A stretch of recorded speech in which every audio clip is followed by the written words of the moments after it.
जिन्होंने हमारे channel subscribe नहीं किया है कृपया उनसे अनुरोध है कि वो सब्सक्राइब कर दे। राधिका ने कमजोर होकर पूछा। वह काम नहीं कर पा रही थी कि वह इतना भयानक क्यों महसूस कर रही थी। जब उसने देखा कि राधिका कितनी थकी हुई और पीली दिखती है तो लकी का दिल पसीज गया। कोई बात नहीं, लकी ने उसे बताया जब वह उसके बिस्तर के पास बैठा और उसका हाथ थाम लिया। उसने उसे जहर के बारे में पूरी सच्चाई नहीं बताने का फैसला किया। वह चाहता था कि वह यथासंभव लंबे समय तक अपनी ताकत बनाए रखने की कोशिश करे। डॉक्टर ने कहा कि आपको अभी एक बुरा संक्रमण है। आपको कुछ और दिनों के लिए अस्पताल में रहने की जरूरत है, लेकिन आप जल्द ही बेहतर महसूस करेंगे। ठीक है, यह बहुत अच्छा हुआ। राधिका ने एक छोटी सी मुस्कान दी और कहा, शायद निशा मेरे लिए बाद में कुछ सूप लाएगी। मुझे यकीन है कि इससे मुझे अपनी ताकत वापस पाने और ठीक होने में मदद मिलेगी। जब उसने सुना कि राधिका अभी भी निशा को एक दोस्त के रूप में सोचती है, तो लकी को निराशा हुई, लेकिन जब वह इतनी बीमार थी तो वह उसे सच नहीं बता सका। चारों नगीना भी बहुत गुस्से में थी, लेकिन उन्हें लकी के सख्त निर्देश के तहत राधिका को परेशान करने के लिए कुछ भी नहीं कहना था। मैं थक गई हूँ और मुझे थोड़ी देर के लिए सोने की जरूरत है, उसने कहा और धीरे से अपनी आंखें बंद कर ली और सो गई। लकी, हमें लगता है कि यह निशा थी जिसने राधिका को जहर दिया, सीना ने लकी से कहा। यह सही है। राधिका ने वह सूप पिया जो निशा ने उसे दिया था और उसके तुरंत बाद वह बीमार महसूस करने लगी। और कल निशा गायब हो गई, मीना ने सहमति व्यक्त की। चार नागीना ने लकी को निशा के बारे में अपने संदेह के बारे में बताया। मुझे पता है, लकी ने सिर हिलाया। फिर हम चारों जाकर राधिका का बदला लेने के लिए उसे मार डालेंगे, रीना ने कहा। अन्य तीन महिलाओं ने सहमति में सिर हिलाया। वह पहले ही भाग चुकी है और अब वह छिप रही है। पटना इतना बड़ा है, मैं उसे कैसे ढूंढूंगी, लकी ने निराशा से कहा। उन्होंने जारी रखा, मेरी सर्वोच्च प्राथमिकता अब राधिका को ठीक होने में मदद करना है। उसका शरीर एक बहुत शक्तिशाली जहर से भरा है। मैं उसका इलाज करने के लिए दुनिया का सबसे अच्छा डॉक्टर ढूंढना चाहता हूँ। लकी के दिल में अब भी उम्मीद की एक किरण है। हालांकि पृथ्वीराज ने कहा था कि काले जहर वाले पानी का कोई मारक नहीं है, लेकिन उसने इस पर विश्वास करने से इनकार कर दिया। भले ही सफलता का 1% मौका हो, लकी कोशिश करेगा। लकी, हम राधिका को मून पैलेस में क्यों नहीं ले जाते? मुझे लगता है कि महल के पास पहाड़ों में एक विशेष फूल, एक विशेष ऑर्किड है, जो उसकी मदद कर सकता है, रीना ने सुझाव दिया। उसने उसे बताया कि जब वह चला गया था, उन चारों ने इस पर चर्चा की थी और सहमत थे कि यह काम कर सकता है। यह ऑर्किड, क्या आपको सच में लगता है कि यह काम कर सकता है? जैसे ही उसने रीना को देखा, लकी का उत्साह थोड़ा बढ़ गया। पृथ्वीराज ने हमें बताया कि ऑर्किड का शरीर पर विषण प्रभाव होता है। वह एक बार लड़ाई में घायल हो गई थी, और जब डॉक्टर कुछ नहीं कर सके तो उसने अपने संक्रमण को ठीक करने के लिए इस ऑर्किड का इस्तेमाल किया। उसने कहा कि यह वास्तव में अच्छा काम करता है। और वह ने कहा कि इस ऑर्किड की एक विशेष प्रजाति 1000 साल से अधिक पुरानी है, और यह मृतकों को वापस ला सकती है और उनका पुनर्जन्म होगा। 1000 साल पुराना ऑर्किड, लकी ने बड़बड़ाया। उसने बिस्तर पर सोई राधिका को देखा। वह कुछ भी कहने के लिए बहुत कमजोर थी, इसलिए उसे उसके लिए फैसला करना होगा। उसने अपना निर्णय लिया और चारों महिलाओं से कहा, ठीक है, हम मून पैलेस जाएंगे।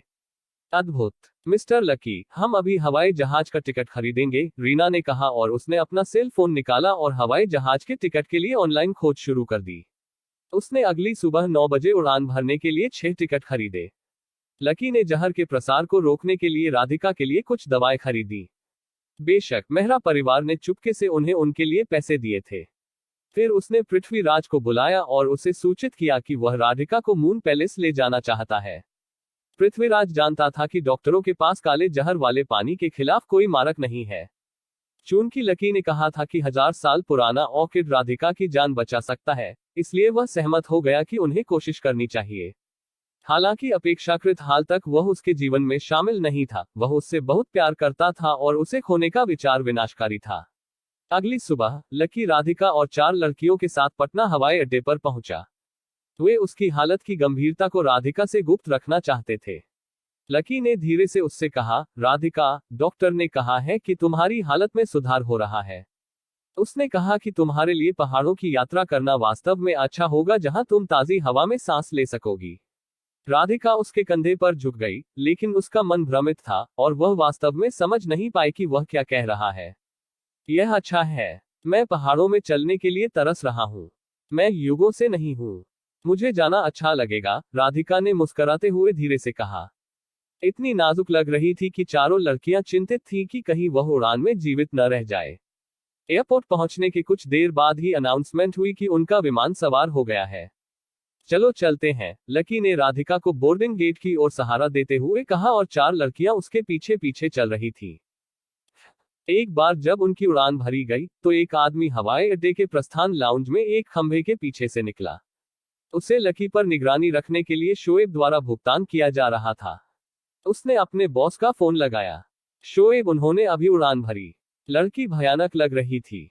मुझे लगता है कि यह जल्द ही खत्म हो जाएगा। लकी कैसे कर रहा है? शोएब ने पूछा। जब से उसे पता चला कि लड़की मर रही है, वह गमगीन है। कई बार मैंने उसे चुपके से रोते देखा है जब उसे लगा कि कोई उसे नहीं देख सकता। कल वह मेहरा हाउस गया, लेकिन मुझे नहीं पता कि वास्तव में क्या था वहां चर्चा की।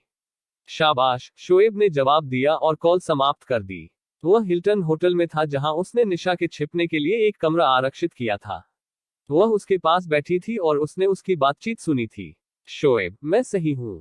अगर उसकी प्रेमिका मर जाती है तो लकी कभी ठीक नहीं होगा। मुझे यकीन है कि वह आत्महत्या कर लेगा क्योंकि वह उसके बिना जीने के बजाय प्यार के लिए मरना पसंद करेगा, उसने उदास होकर कहा। हम निश्चित रूप से यह नहीं जानते। अगर वह प्यार के लिए नहीं मरा तो क्या होगा? इस पूरी बात में बहुत समय लग रहा है, शोएब ने अधीरता से कहा। निशा नाराज थी। उसने शोएब को उसकी योजना में मदद की थी, इसलिए उसने सोचा कि उसे उसकी वफादारी पर सवाल न उठाते हुए उसका आभारी होना चाहिए। शोएब ने अचानक कुछ सोचा और पूछा, रुको, तुमने कहा था कि लकी की प्रेमिका का नाम राधिका है। मेहरा की बेटी का नाम राधिका नहीं है। उन्होंने सोचा कि क्या यह महज एक संयोग था। शोएब, आप मेहरा परिवार से राधिका के बारे में नहीं सोच सकते। यह असंभव है। मैं उसके बारे में सब जानता हूँ। वह बहुत गरीब परिवार से है। वह केवल विश्वविद्यालय में दाखिला लेने में सक्षम थी क्योंकि उसे वित्तीय सहायता मिली थी, निशा ने जल्दी से कहा। जयपुर में आने से पहले वह राधिका के इतिहास के बारे में कुछ नहीं जानती थी। क्या आपको यकीन है? शोएब को अभी भी कुछ संदेह था। शोएब, अब इसके बारे में चिंता मत करो। चलो हमारी शादी की योजना बनाते हैं। तुम मुझे अपने पिता से मिलने कब ले जाओगे? उसने उम्मीद से पूछा। जल्दी क्या है?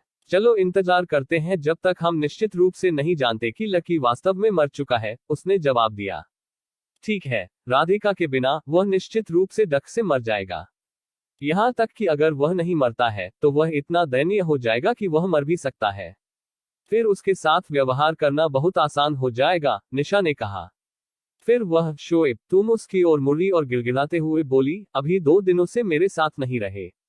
मैं वास्तव में तुम्हें चाहती हूँ। कृपया आज रात मेरे साथ रहो।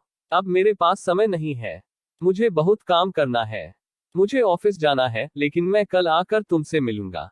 शोएब ने अपना हाथ दूर धकेला, खड़ा हुआ और बिना पीछे देखे कमरे से बाहर चला गया। निशा ने उसके पीछे पुकारा, शोएब, शोएब। जैसे ही उसने उसे कमरे से बाहर निकलते देखा, उसने बिस्तर पर अपनी मुट्ठी मार ली। अपने आप को दिलासा देने की कोशिश करते हुए वह बुदबुदाई, वह अभी व्यस्त है। अगली बार वह मेरे साथ रहेगा और जल्द ही हमारी शादी हो जाएगी। अब आगे क्या होगा ये जानने के लिए हमारे चैनल को सब्सक्राइब कर ले।